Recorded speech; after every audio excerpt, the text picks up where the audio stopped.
तो बेटा अब अपन पढ़ेंगे विलियन के प्रकार, टाइप्स ऑफ सॉल्यूशन।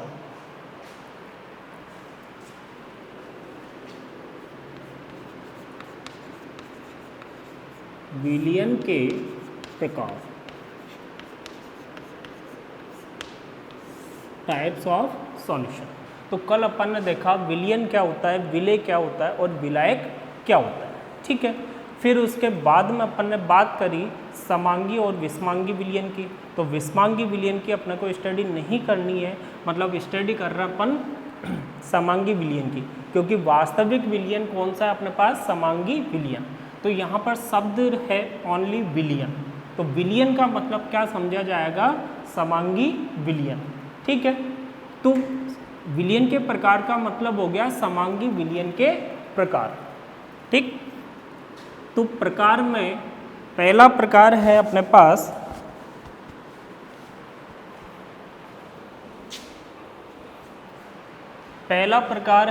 पास अवयवों की संख्या के आधार पर, अवयवों की संख्या के आधार पर।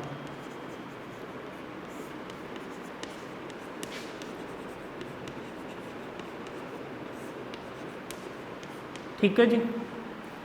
दूसरा प्रकार है अपने पास भौतिक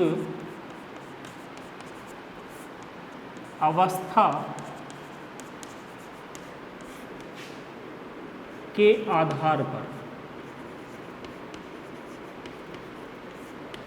भौतिक अवस्था के आधार पर। और तीसरा और लास्ट है अपना सांद्रता के आधार पर।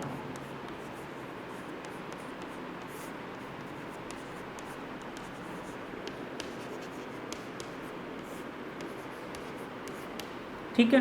तो ये तीन प्रकार से अपन विलियन के प्रकार पढ़ेंगे। तो इसमें पहला है अवयवों की संख्या के आधार पर।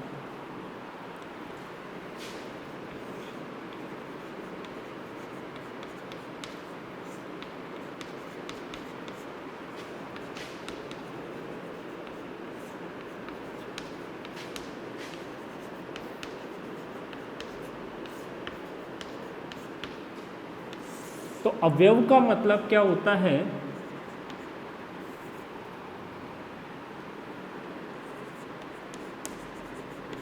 अवयव का मतलब होता है अपने पास विलेय और विलायक।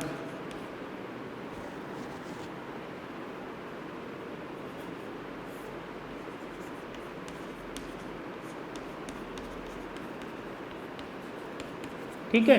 तो इसका मतलब विलेय और विलायकों की संख्या के आधार पर विलियन को अपने को अलग अलग भागों में डिवाइड करना है, ठीक।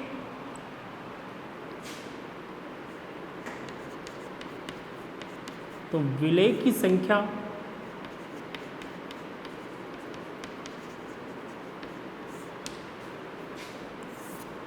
विलायक की संख्या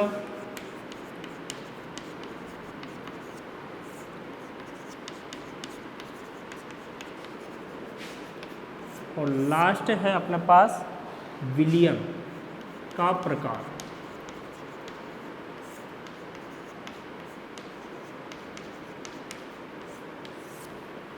ठीक है। तो देखो कल अपन ने देखा कि विलायक की संख्या कितनी होती है, कि जिस पदार्थ की अधिकतम मात्रा होती है वो अपना क्या होता है, विलायक, ठीक। तो अधिकतम का मतलब 1, ठीक है। तो विलायक की संख्या अपने को हमेशा कितनी मिलेगी, 1। तो विलायक अपने पास हमेशा 1 ही रहेगा, ठीक है। विलेय की संख्या, तो विलेय की संख्या अपने पास कितनी भी हो सकती है। जैसे विलेय की संख्या अपने पास 1 हो सकती है, 2 हो सकती है, 3 हो सकती है, 4 हो सकती है, 5, 6, 7 कितनी भी हो सकती है, ठीक है। तो कल अपन ने विलय और विलायक की प्रॉपर्टीज़ में पढ़ा था कि विलय की संख्या एक से अधिक संभव है, लेकिन विलायक हमेशा एक ही रहेगा। तो देखो, अवयव का मतलब था विलय और विलायक, मतलब विलय और विलायक की संख्या के आधार पर। तो यहाँ पर विलय है 1, विलायक है 1, तो दोनों मिला के कितने हो गए 2। 2 को अपन बोलेंगे द्वि, 2 को क्या बोलेंगे द्वि, तो ये विलयन कहलाएगा द्विअंगी विलयन। क्या कहलाएगा? द्विअंगी विलयन। ठीक है जी। फिर देखो यहाँ पर विलय की संख्या है 2 और विलायक की संख्या है 1, तो 2 + 1 = 3। ठीक है, और 3 को अपन क्या बोलेंगे त्रिक। त्रिक का मतलब क्या होता है 3, तो त्रिअंगी विलयन। तो ये क्या हो गया अपने पास त्रिअंगी विलयन। ठीक है, विलय 3, विलायक 1, तो 3 + 1 = 4, और 4 को क्या बोलते हैं चतु। तो ये हो गया चतुअंगी विलयन।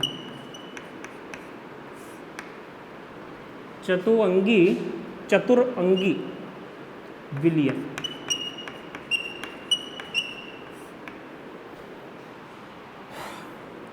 विलय 4 है, विलायक 1 है, तो 4 और 1 5, तो इसको बोलेंगे 5 को क्या बोलते हैं पंच।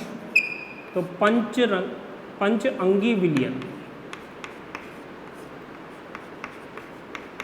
ठीक है, तो इस प्रकार से संख्या के आधार पर अपन विलयन को डिवाइड करते हैं, द्विअंगी, त्रिअंगी, चतुरंगी और पंचरंगी, और आगे इसी प्रकार से बढ़ता जाएगा। लेकिन जो अपना मेन विलयन है जिसके अपन यहाँ पर स्टडी करेंगे वो कौन सा है? द्विअंगी विलयन। इसी की अपने को स्टडी करना है। ओके, और दूसरा प्रकार किस आधार पर है?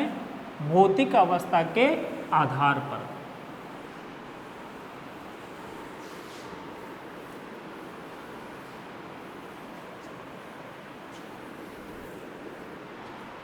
तो दूसरा प्रकार लिया अपन ने भौतिक अवस्था के आधार पर।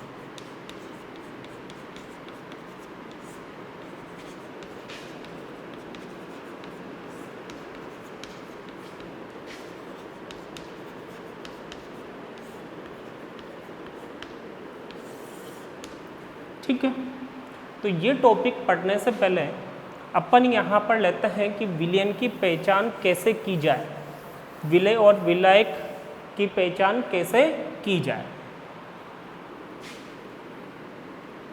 तो विलय और विलायक की पहचान।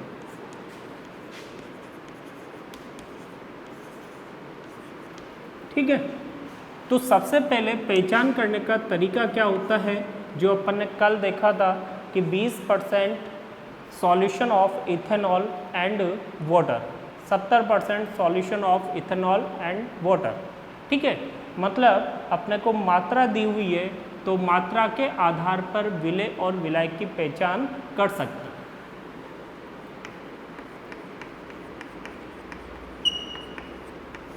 ठीक है, तो पहला पॉइंट है अपने पास मात्रा के आधार पर।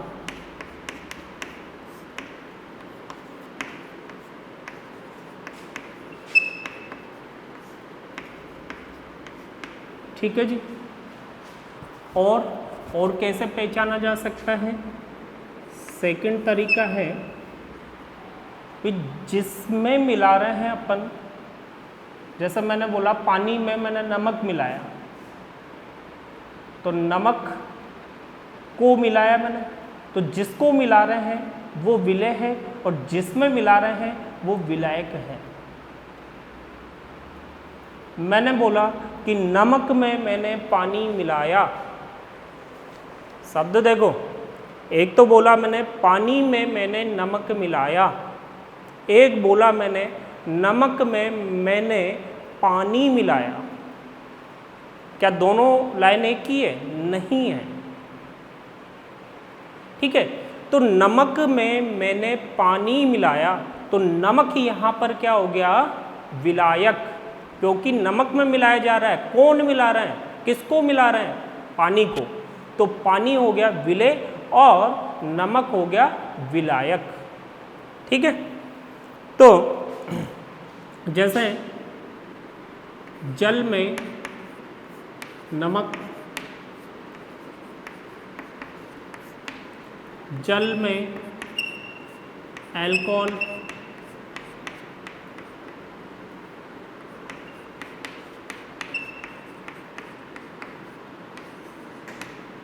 ठीक है,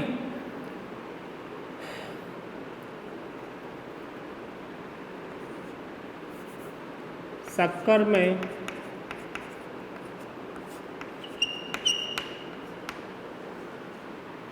पानी।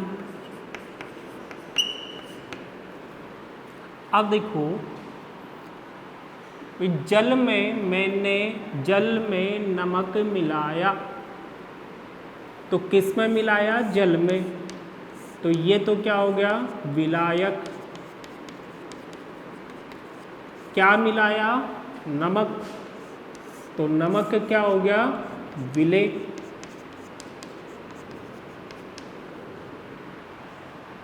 जल में एल्कोहल मिलाया, तो किस में?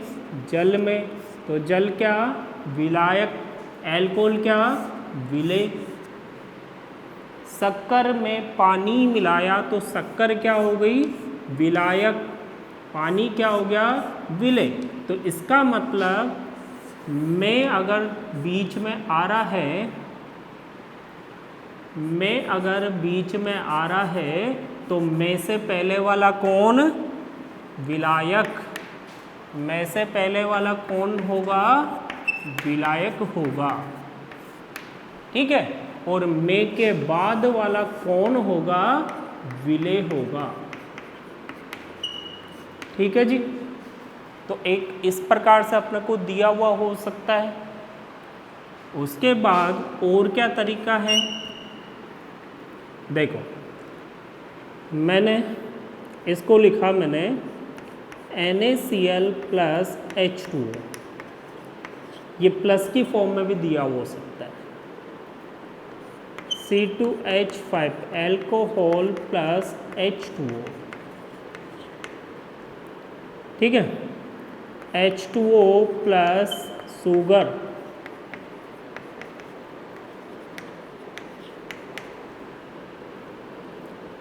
ये जो मैंने लैंग्वेज में लिखा है उसी को मैंने फॉर्मूले की फॉर्म में लिख दिया।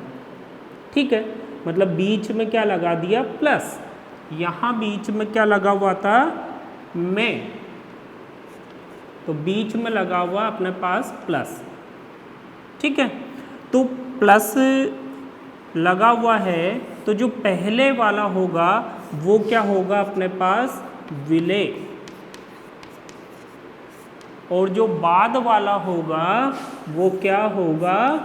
विलायक। ठीक है, बाद वाला कौन होगा? विलायक। पहले वाला कौन होगा? विलेय। मतलब यहां से जस्ट क्या हो गया? उल्टा। तो फॉर्मूले की फॉर्म में लिख दिया तो उल्टा हो गया। में देखो और प्लस में देखो, दोनों में अंतर है। विलेय और विलायक को इस प्रकार से अपन पहचान सकते। ठीक है जी, अब बढ़ते हैं आगे अपन टॉपिक की ओर। तो भौतिक अवस्था के आधार पर, तो विलयन की भौतिक अवस्था किस पर निर्भर करती है?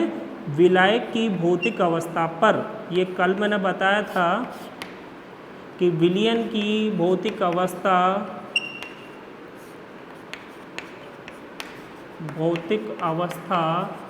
इज इक्वल टू विलायक की भौतिक अवस्था।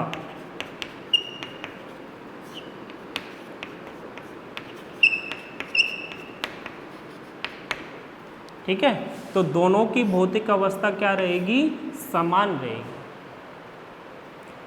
तो भौतिक अवस्था के आधार पर विलयन कितने प्रकार का होगा? तो विलेय की भौतिक अवस्था कितनी? 3, सॉलिड, लिक्विड, गैस।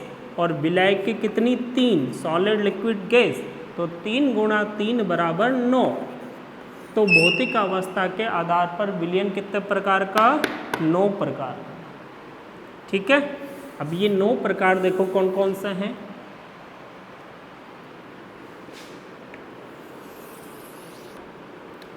तो इसमें सबसे पहले लिया अपन ने विलेय, विलायक,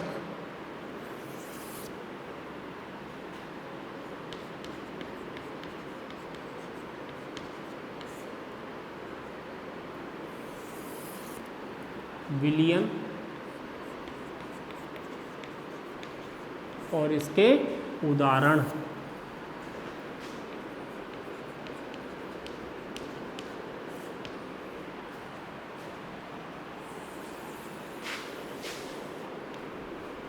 ठीक है जी।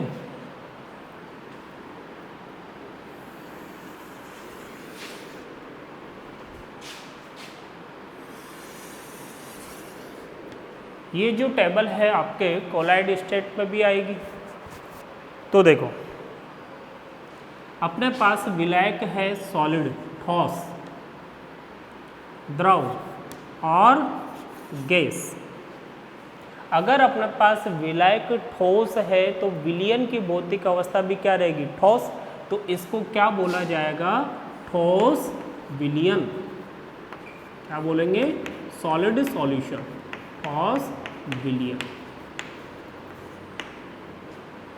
ठीक है। विलायक अगर द्रव है तो विलयन भी अपने पास क्या रहेगा, द्रव। तो उसको क्या बोलेंगे, द्रवित विलयन या द्रव विलयन।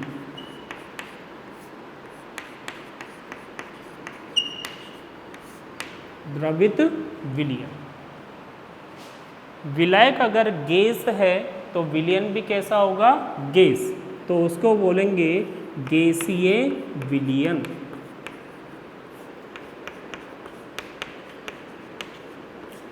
तो अगर अपन विलयन की भौतिक अवस्था के आधार पर विलयन की बात करें तो विलयन अपने पास वैसे 3 प्रकार का हुआ, सॉलिड, लिक्विड और गैस। लेकिन संख्या कितनी होगी इसकी, 9।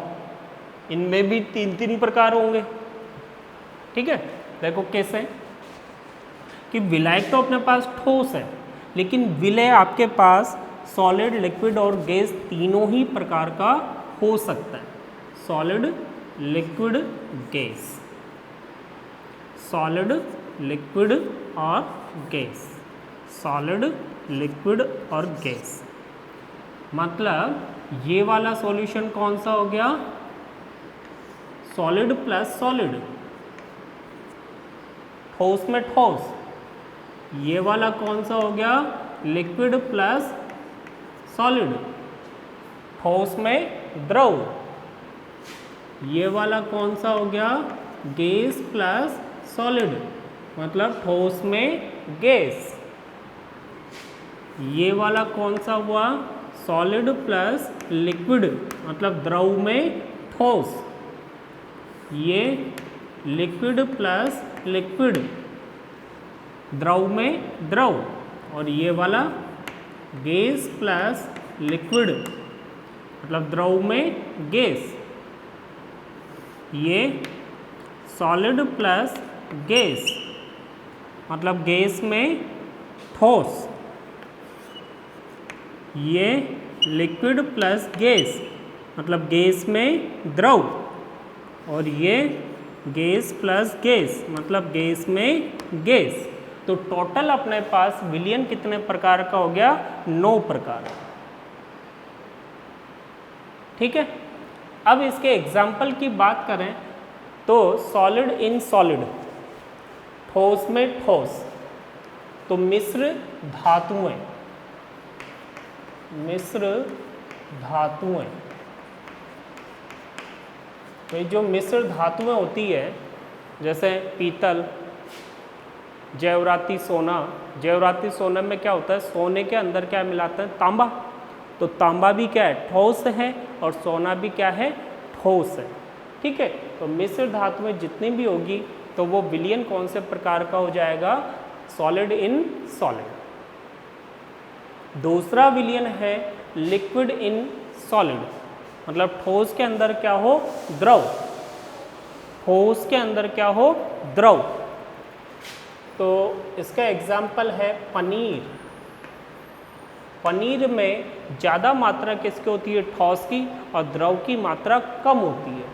या जिंक अमलगम, सोडियम अमलगम, ठीक है, मतलब मरकरी में, सॉरी जिंक में क्या है, मरकरी, ठीक। गैस इन सॉलिड, ठोस में क्या हो, गैस। तो ठोस में गैस, तो जो समुद्री पत्थर होते हैं, जो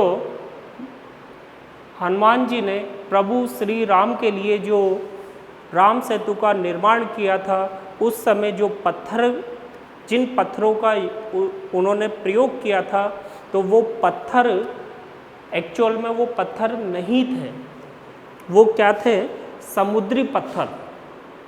समुद्री पत्थर क्या होते हैं कि जब महासागर में जो ज्वार भाटा आता है, उससे जो झाग बनते हैं, वो झाग सूखने के बाद पत्थर का रूप ले लेता है। तो वो जो झाग होते हैं या पत्थर होते हैं, सूखने के बाद उनकी भौतिक अवस्था कैसी हो जाती है, ठोस, ठीक है। भाई जैसे अभी ये चौक है, तो चौक की भौतिक अवस्था कैसी है, ठोस। अगर मैं इस चौक को पानी में डालूंगा तो इसमें से बुलबुले बाहर निकलेंगे, मतलब इसके अंदर क्या थी, गैस। तो वो जो झाग से पत्थर बना, वो हल्का होता है वजन में, और उसके अंदर क्या होती है, गैस, ठीक है। तो ठोस के अंदर क्या हो गया, गैस। तो समुद्री पत्थर इस विलयन का क्या हो गया, एक एग्जाम्पल। इसीलिए कहते हैं कि जब श्री राम जी ने, सॉरी हनुमान जी ने या नल नीर ने जो पत्थर समुद्र में डाला, तो वो पत्थर उस पानी के ऊपर तैरने लगे।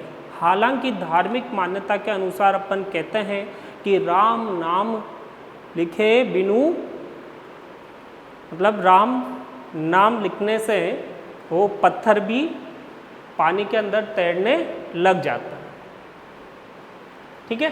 तो कुल मिला के इसका एग्जाम्पल क्या हो गया, समुद्री पत्थर, समुद्री पत्थर, ठीक है। ये विलयन अपने किसी भी काम का नहीं है, क्योंकि इस विलयन की भी अपन स्टडी नहीं करेंगे, ठीक है। चलो आगे बढ़ो, ये तो याद रखना है आपको, लेकिन आगे स्टडी नहीं करेंगे। कहीं तुम ये सोचो कि इसको भी नहीं पढ़ना अपने को, ठीक है। तो देखो अब आगे, सॉलिड इन लिक्विड, द्रव के अंदर क्या हो, ठोस, ठीक। तो इसके तो बहुत सारे एग्जाम्पल है, जैसे जल के अंदर अपन ने नमक मिलाया, मतलब लवण, या जल में लवण, या इसको लिख देते हैं NaCl प्लस वाटर H2। कोई सा भी लवण जो घुलनशील हो, क्योंकि अपन समांगी विलयन पढ़ रहे हैं, तो यहाँ स्पेशली लिखने की जरूरत नहीं है कि घुलनशील हो, ठीक है। तो सोडियम क्लोराइड इन वाटर, ठीक। लिक्विड प्लस लिक्विड, द्रव में क्या हो, द्रव। तो आपको पता है जल में एल्कोहल, तो एल्कोहल भी द्रव होता है, और जल भी क्या होता है, द्रव। तो जल में एल्कोहल,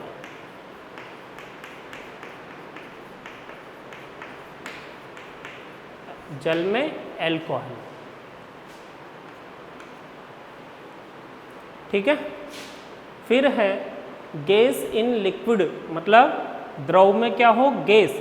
तो जो कोल्ड ड्रिंक की बोतल आती है, उसको जो ही अपन खोलते हैं तो गुब्बारे, सॉरी बबल्स, इट मीन्स बुलबुले बाहर निकलते हैं। क्यों निकलते हैं, क्योंकि उस द्रव में क्या घुली होती है, गैस। कौन सी गैस, कार्बन डाइऑक्साइड। तो इसका एग्जाम्पल हो गया शीतल पेय, शीतल पेय मतलब कोल्ड ड्रिंक, ठीक है।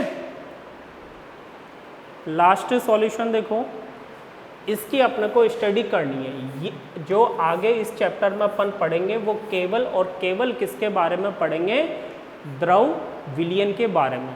तो कहीं जगह इस चैप्टर का नाम लिक्विड सॉल्यूशन द्रव विलयन लिखा हुआ होता है, तो उसका रीज़न क्या है? क्योंकि इस चैप्टर में अपन केवल द्रवित विलयन की ही स्टडी कर रहे हैं। इट मीन्स इन 3 विलयनों को अपन पढ़ेंगे। ठीक है, चलो फिर द्विअंगी। द्विअंगी में भी कौन सा? द्रवित, समांगी, द्विअंगी और द्रवित विलयन, इसकी अपन स्टडी करेंगे। गैसीय विलयन। तो सॉलिड इन गैस, गैस के अंदर क्या हो? ठोस। तो जैसे धूल के कण, धूल के कण,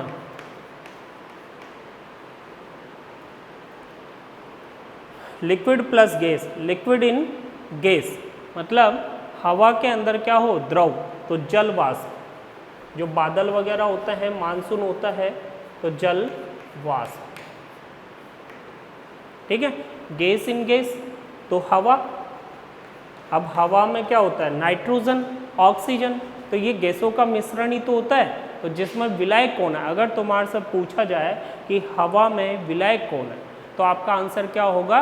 नाइट्रोजन, क्योंकि हवा के अंदर सबसे ज़्यादा मात्रा किसकी होती है? नाइट्रोजन की। तो ये हो गया अपने पास भौतिक अवस्था के आधार पर विलयन के प्रकार। तो इसकी भी आगे अपन स्टडी नहीं करेंगे, केवल स्टडी करेंगे द्रवित विलयन की। Okay, thank you. विलयन के प्रकार अपन पढ़ रहे थे, तो उसमें थर्ड है अपने सांद्रता के आधार पर। थर्ड पॉइंट था सांद्रता के आधार पर।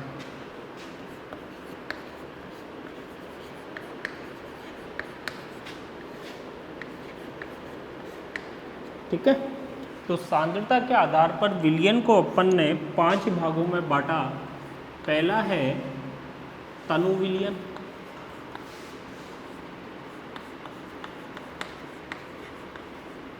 दूसरा है अपने पास सांद्र विलयन,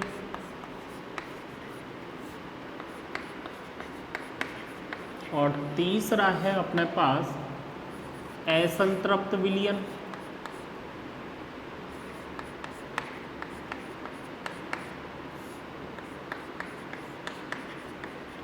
और चौथा है संतृप्त विलयन।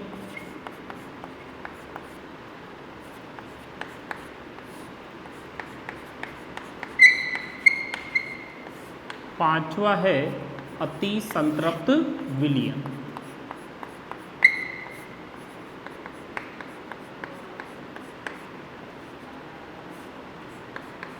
ठीक है, तो इस प्रकार सांद्रता के आधार पर विलयन को अपन ने 5 भागों में बांटा। इसको बोलेंगे अपन डाइल्यूट सॉल्यूशन, इसको बोलेंगे concentrate solution, unsaturated solution, saturated solution और सुपर सैचुरेटेड सॉल्यूशन। अब देखो कि ये जो अपन ने 5 भागों में बांटा, ये भी 2 भाग हैं, इनको भी अपन 2 भागों में बांटेंगे। ये दोनों एक साथ हैं और ये तीनों एक साथ हैं। देखो कैसे है, तनु और सांद्र विलयन क्या होता है? जैसे अपन लेब के अंदर जाएंगे तो वहाँ लिखा हुआ मिलेगा तुम्हें DiLH2SO4। ठीक है, एक बोतल ये मिलेगी, एक बोतल मिलेगी जैसे CONC.H2SO4। ठीक है, तो DiL का मतलब है डाइल्यूट, इट मीन्स तनु, और कॉन्सनट्रेट का मतलब है सांद्र। ठीक, तो दोनों में अंतर क्या होगा कि ये जो डाइल्यूट H2SO4 है, इसमें पानी की मात्रा बहुत ज़्यादा होगी, और जो आपका H2SO4 होगा उसकी मात्रा आपकी बहुत कम होगी। H2SO4 की जो मात्रा है वो बहुत कम होगी, जबकि जो सांद्र H2SO4 है उसमें H2SO4 की मात्रा बहुत ही अधिक होगी। H2SO4 इसमें क्या मिलेगा अपने को? बहुत ज़्यादा। मतलब तनु विलयन का मतलब हो गया जिसमें विलय की मात्रा बहुत कम हो, जबकि सांद्र विलयन का मतलब हो गया जिसमें विलय की मात्रा बहुत अधिक हो। ठीक है, तो तनु विलयन तो ये केवल एक कंपैरेटिव मान है।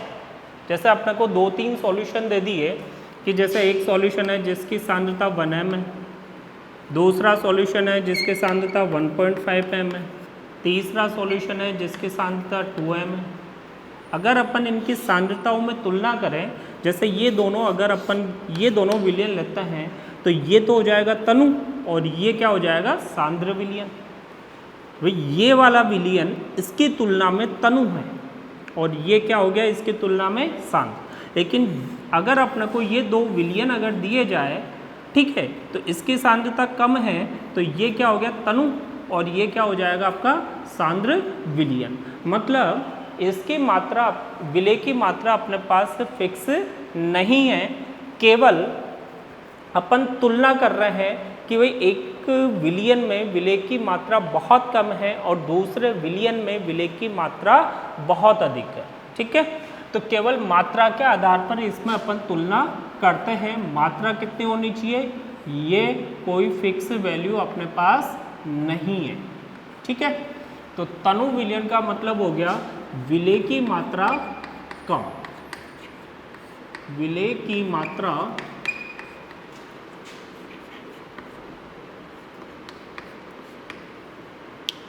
क्या होनी चाहिए, कम। ठीक है, और सांद्र विलयन का मतलब हो गया कि विलय की मात्रा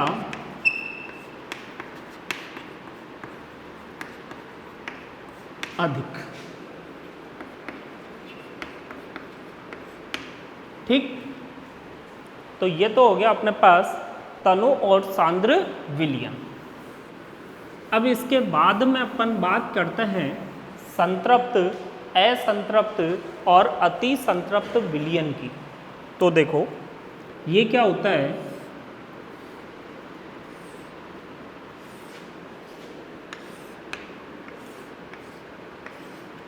अपने पास 3 पात्र है, तीनों में अपन ने पानी भर लिया, निश्चित मात्रा में पानी भर लिया। ठीक है, जैसे तीनों पात्र में ले लिया अपन ने 1-1 लीटर पानी ले लिया। ठीक है, एक ही टेम्परेचर पर रखे हुए हैं तीनों पात्र। अब क्या किया अपन ने कि पहले पात्र में अपन ने 5 ग्राम सोडियम क्लोराइड मिलाया, दूसरे पात्र में अपन ने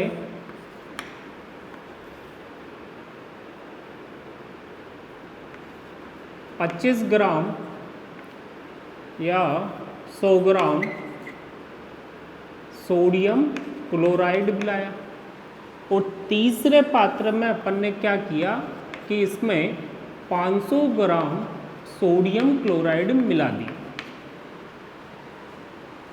अब इन तीनों विलयनों में क्या अंतर है कि भाई 1 लीटर पानी के अंदर 5 ग्राम सोडियम क्लोराइड विलय हो सकता है, तो ये तो आसानी से इसमें विलय हो जाएगा।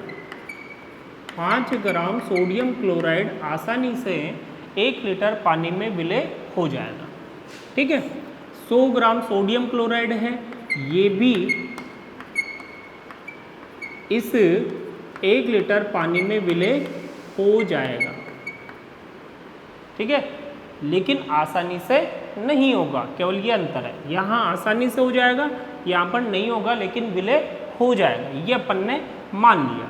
लेकिन जब 500 ग्राम अपन ने विलय किया तो इसमें से 100 ग्राम तो विलय हो गया, 100 ग्राम सोडियम क्लोराइड तो क्या हो गया, विलय, और बाकी का जो 400 ग्राम सोडियम क्लोराइड है वो कहाँ बैठ गया, नीचे, पेंदे के नीचे।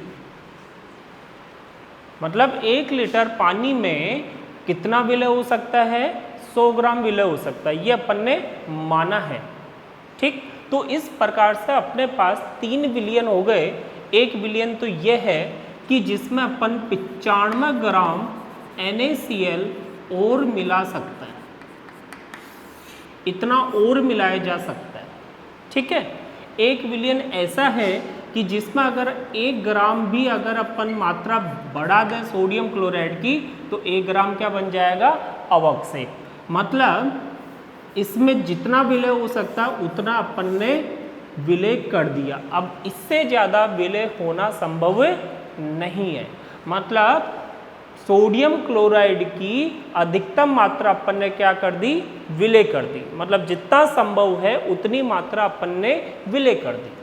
1 विलयन में अधिकतम मात्रा से भी ज़्यादा अपन ने विलय करी, तो जितनी मात्रा विलय हो सकती है उतनी विलय हो गई और शेष मात्रा कहाँ बैठ गई, पात्र के पेंदे में। तो ये 3 विलयन समझ में आ गए। तो इसमें जो पहला विलयन है ये कहलाएगा आपका असंतृप्त। ये तो क्या कहलाएगा, असंतृप्त विलयन। दूसरा क्या कहलाएगा, संतृप्त विलयन। और तीसरा क्या कहलाएगा, अति संतृप्त विलयन।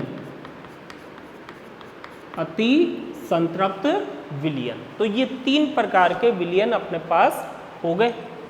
ठीक है भाई, वो ही कहानी है कि अपन जैसे अपने को भूख है 5 रोटी की, अपने को मिली वहाँ पर 2 रोटी, तो 3 रोटी की भूख रह गई ना, लेकिन अपने को 5 मिल गई तो अपन क्या हो गए, संतृप्त, सैचुरेटेड हो गए कि नो मोर, अब नहीं खा सकते। ठीक है, लेकिन भूख है 5 रोटी की, तुमने खा ली 8 रोटी, तो 3 रोटी की क्या कर दोगे, उल्टी।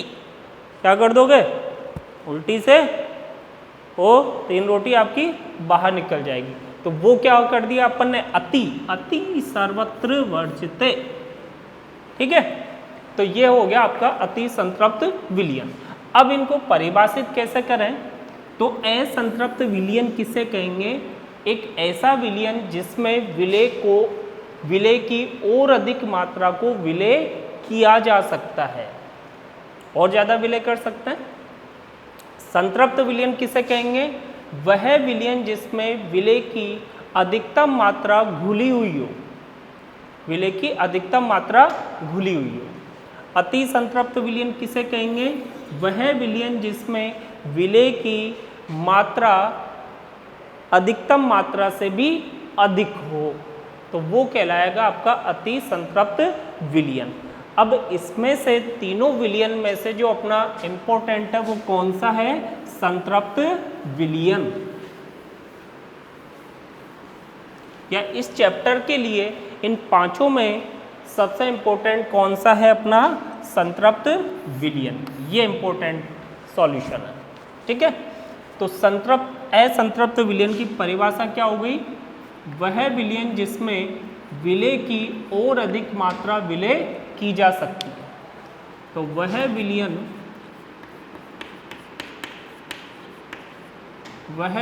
जिसमें विलय की और अधिक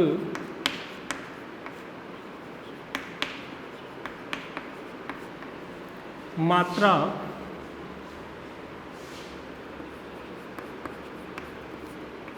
विलय की जा सकती है। ये विलय का मतलब है घोलना, इस विलय का मतलब तो पीछे समझाया था। तो और अधिक मात्रा विलय की जा सकती है।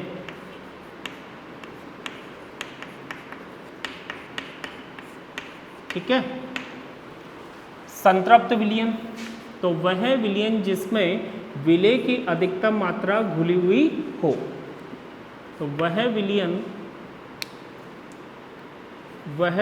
जिसमें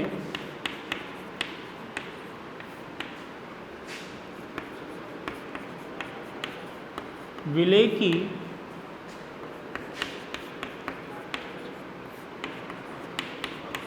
अधिकतम मात्रा घुली हुई हो।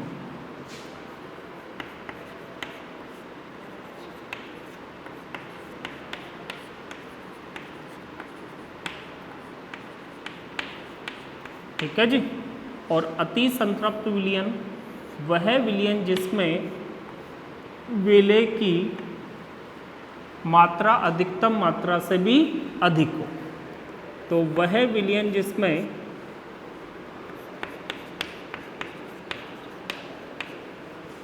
जिसमें विलेय की मात्रा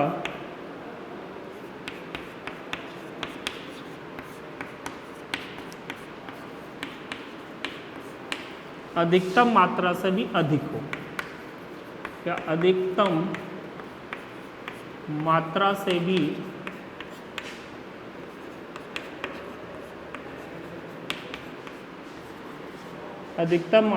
भी अधिक हो।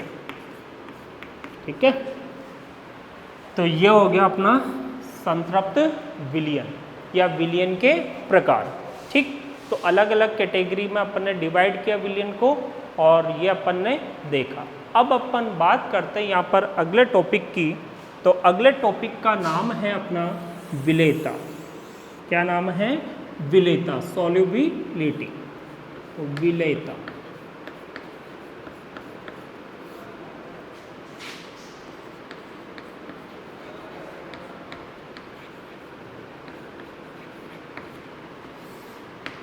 तो विलेयता का मतलब क्या होता है कि जो अपना संतृप्त विलयन है, या यूँ समझो संतृप्त विलयन है, उसमें विलेय की जो मात्रा है वो क्या कहलाती है? विलेयता। मात्रा का मतलब सांद्रता। मतलब विलेयता का अगर अपन इकाई की बात करें तो इसकी इकाई होगी मोलरता। ठीक है भाई, जब अपने पास विलायक की मात्रा निश्चित हो कि 1 लीटर लेना है, 1 लीटर ले लिया, ताप नियत रखना है, तो नियत ताप पर नियत आयतन में या एक निश्चित आयतन में घुली हुई विलेय की अधिकतम मात्रा क्या कहलाएगी? विलेयता। एक निश्चित ताप और एक निश्चित आयतन में घुली हुई विलेय की अधिकतम मात्रा, या इस लाइन को अपन शॉर्टकट में बोले तो क्या बोलेंगे? संतृप्त विलयन, क्योंकि संतृप्त विलयन में क्या होती है? अधिकतम मात्रा। तो संतृप्त विलयन में विलेय की मात्रा क्या कहलाती है? विलेयता। ठीक है, तो देखो परिभाषा हो गई इसकी, नियत ताप और विलायक के एक निश्चित आयतन में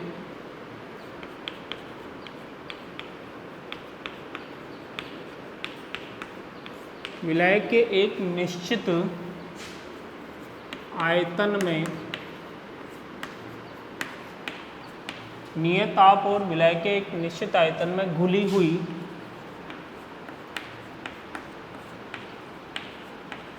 विलेय की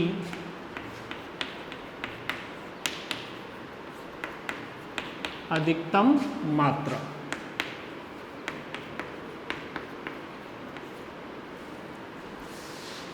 मात्रा विलेयता कहलाती है। क्या जी? या दूसरी परिभाषा अपन क्या दे सकते हैं? संतृप्त विलयन में विलेय की मात्रा।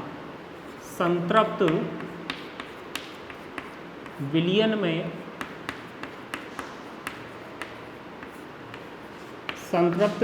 में विलेय की मात्रा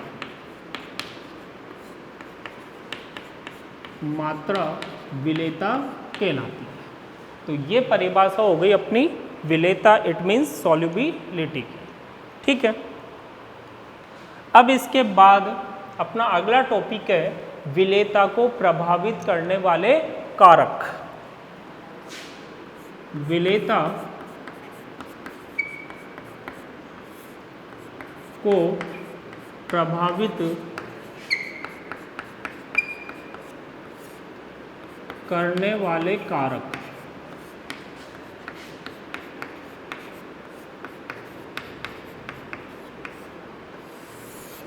तो विलेयता किन किन कारकों पर निर्भर करती है?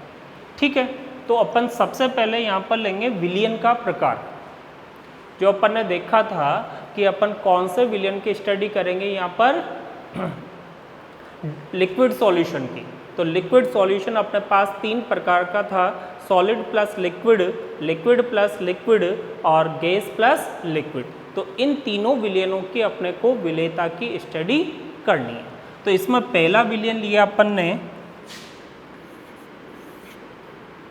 सॉलिड प्लस लिक्विड सॉल्यूशन विलयन, ठीक है। मतलब विलेय तो अपना क्या है, ठोस है, और विलायक अपने पास क्या है, द्रव है, ठीक। तो द्रव के अंदर जब अपन ठोस को विलेय करेंगे तो ये विलेयता किन किन कारकों पर निर्भर करेंगे। तो सबसे पहले अपन बात करें लाइक डिजोल्व इन लाइक, मतलब विलेय और विलायक की प्रकृति। इसमें पहला पॉइंट लिया विलेय और विलायक की प्रकृति।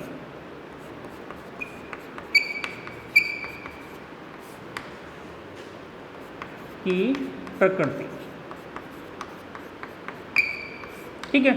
तो इसका मतलब हो गया लाइक डिजोल्व इन लाइक, समान समान में विलय होता है, समान समान में विलय होता है।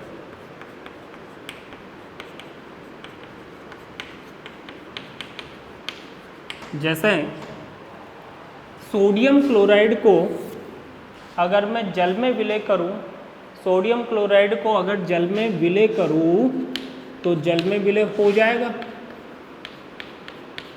क्यों हो जाएगा? क्योंकि सोडियम क्लोराइड की प्रकृति कैसी होती है, ध्रुवीय, ध्रुवीय, और जल की प्रकृति भी कैसी होती है, ध्रुवीय। तो दोनों की नेचर समान होने के कारण विलेयता क्या होगी, अधिक। तो विलेयता अधिक होगी,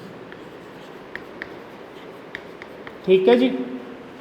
लेकिन उसी सोडियम क्लोराइड को अगर जैसे मैंने बेंजीन में घोल दिया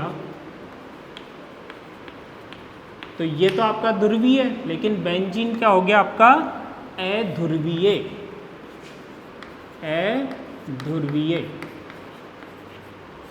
ठीक है जी। तो अध्रुवीय, ये आपका ध्रुवीय, तो प्रकृति कैसी हो गई, विपरीत। तो विलेयता क्या मिलेगी, कम, विलेयता कम, ठीक है।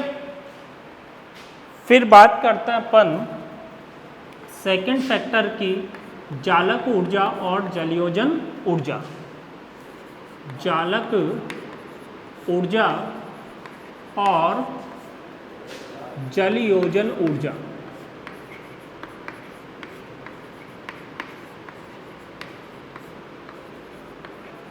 तो आपको पता है ये वाला पॉइंट पड़ा हुआ है, अगर जालक ऊर्जा का मान जलयोजन ऊर्जा का मान जालक ऊर्जा से अधिक होता है तो वो लवण जल के अंदर क्या होगा, विलय।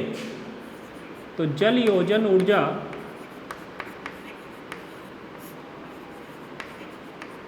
इज ग्रेटर देन जालक ऊर्जा।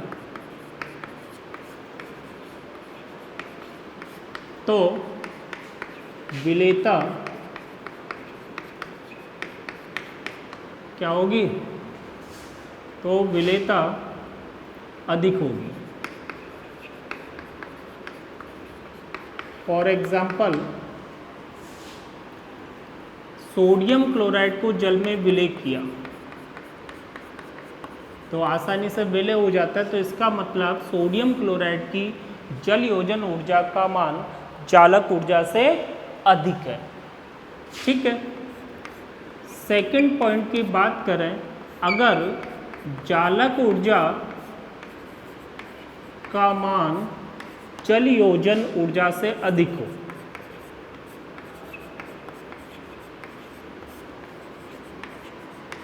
ठीक है, तो विलेयता कम होगी।